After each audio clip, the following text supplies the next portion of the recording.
Basically, people not realizing that the more that you try to restrict yourself, whether like you might not even be physically restricting yourself, you might actually be eating quite a lot, but mentally you're restricting yourself.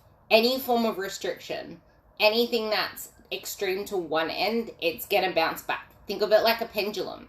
The more extreme you go one way, the more extreme it's gonna go the other way. Think of it like an elastic band. The more that you pull back, the more that it's gonna have that fling forward effect. Anyway, so the whole restriction thing, especially going into the holidays, if you think about it, going in with the mindset of, oh, I'm going to be really good, I'm going to eat really clean, I'm going to hold my food back during the week so I can splurge on the weekends, or even if you go, I'm going to hold back on my food during the day so I can splurge at dinner time. Like, that mindset that you are going in with, you are giving yourself a permission slip to then eat whatever the hell you want at dinner. You're not going in with a plan. Even if you do not eat anything at all, which I have no idea how the hell anyone can go a day without eating a lot, like eating anything full, but I've seen it. You can actually still put yourself into a massive surplus at dinner, especially if what is on the dinner table is extremely hedonic. AKA, it has fats, it has carbs, and it has sugars. Because it's not fats that are addictive, it's not carbs that are addictive, and it's not salt that's bad for you. Salt has no calories, but it gives food flavor. Carbs are not bad for you, but carbs with fats are addictive. And anything that is high in fat is probably going to be the worst for you at dinner time because it is going to be more calorie dense, 9 calories per gram. And it's just adding, like, it's like when you have oil on food, that's adding no actual bulk to the food, but it's so much easier to consume. So you need to keep that in mind when you're going into the weekend, when you're going into the holidays. You need to be super, super prepped in your mind before you go in, not the whole restricted mindset. And going off the post I put up today with the weekday dieter, or even just someone who starts the whole Monday I'm going on a strict diet thing, and you're like, okay, so I need to go on 1,200 calories, and then by Wednesday you're like, I just want to eat the whole fridge, and then you go on like 3,000 calories. And this whole yo-yo cycle is skewing up not only your hormones and your metabolism, because you're effectively in this diet of 1,200 calories, right? It's like the worst case scenario is actually being a weekday dieter. Like, if you're doing it sporadically throughout the week, it's not as bad. But if you're someone who is eating 1,200 calories for quite a while, or eating too low for your expenditure, like for some people, even eating 1,600 calories could be severely damaging their metabolism because their lifestyle is one that's a laborer, or someone that's a cleaner, or someone that's always on their feet doing physical activity. Your food is not supporting that. So your body is going to downregulate at a higher caloric threshold than someone who's like me, who's sedentary and does nothing throughout the day except I try to get my steps in. So keep that in mind. But the thing is, if you're doing that whole weekday, weekend dieter thing, you're downshifting your metabolism, your hormones, everything to this 1,200 calories. Now, come the weekend, your body's already downregulated to this metabolism. And 1 day or 2 days splurging at like 3,000, 3,500 calories, especially if you add in alcohol to the mix, which I will talk about later on. But all of that is now going to be preferentially going to fat storage, because your body is more anabolic to fat storage, especially because your hormones are downregulated, your metabolic enzymes are downregulated, all of that stuff is now downregulated. Now, if you take this month, for example, and then extend it into January, February, doing the same thing, you're going to come out of that looking worse, feeling stuck, wanting to jump on the next fad diet because you're so sick of how you feel, you're sick of how you look, you're wondering why you're hardly eating, and then putting on all of this body fat, because there are people that hardly eat and put on fat because they might be hardly eating most of the time, but then they're splurging.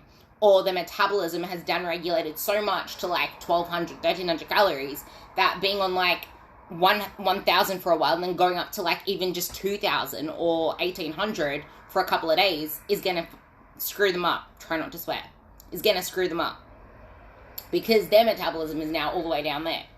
So you need to keep that in mind. It's not, oh, it's just the holidays. Because I see that with people too, where they're going on the other extreme of trying not to fight the restriction, and they're like, oh, I'm just going to show myself that I can eat anything, and then they eat anything, and then they feel like crap. And then after that day, it leads on to the next day just feeling like crap and just making the whole situation worse. And the other thing to keep in mind is if you do overdo it on one day, don't forget that's going to impact your digestion. It's going to impact how your gut functions, blah, blah, blah. But none of that matters if it's just one day. Like if it's just that one day and you go in with a plan and you pick it up from there on, that's fine.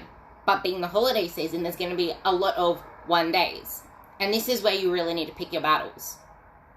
You need to pick your battles because you can't go into every weekend expecting to just splurge and not get the ramifications of that. So know exactly when your events are and plan ahead. Never, ever, ever go in without a plan. Always go in with a plan. If you're someone that's going out to dinner and you don't have a plan beforehand, you've already set yourself up to fail. If you know that you have a family event and you haven't set up the plan the day before, you've already set yourself up to fail. And you always need to have a plan B.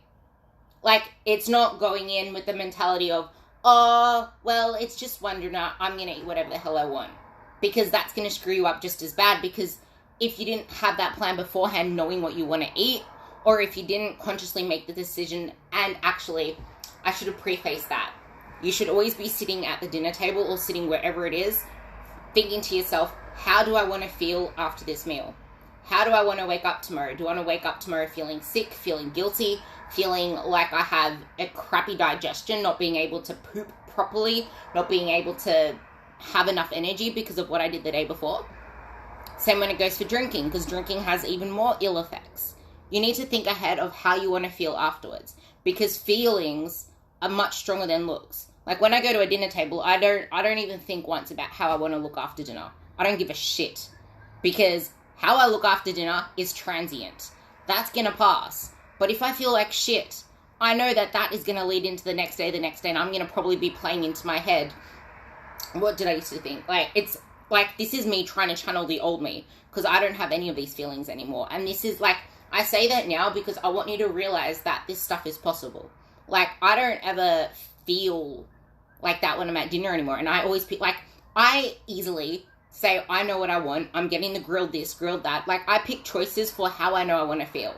And if I have something off, I have something off. I don't have any of that neglect or worry or anything like that anymore. Like, that's behind me.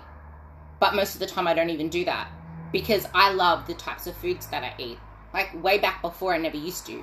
But now I make the choices because I know how I want to feel at that dinner table and walking away. And I don't actually feel like I'm missing out. If I don't have ice cream or don't have dessert at the platter, I don't give a shit, because people treat it like there is no ice cream in the world. There is no such thing as pasta in the world. Dude, there's a surplus of food all around us. We're living in a surplus of food. The food isn't going anywhere. Like, you don't want to, you say no to the brownie. There's brownies everywhere. You can get a brownie from anywhere. You say no to the pizza because at this point in time you didn't plan it in, and you know that you can actually plan in something at home or something like that. Like, you have ways to make things work for you without feeling like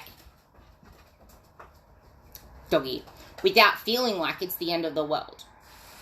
So you need to keep that in mind when you are going into any occasion. Now, alcohol. If you factor in alcohol, you need to think of the fact that as soon as your body gets alcohol into its system, it is seeing it as a toxin. Alcohol is a toxin, meaning your body wants to get rid of it. Actually, I should say ethanol. Alcohol is made of ethanol, which is a toxin to your body, so it wants to get rid of it. Now, because all it's focusing on is getting rid of this ethanol, alcohol, it's not processing your protein.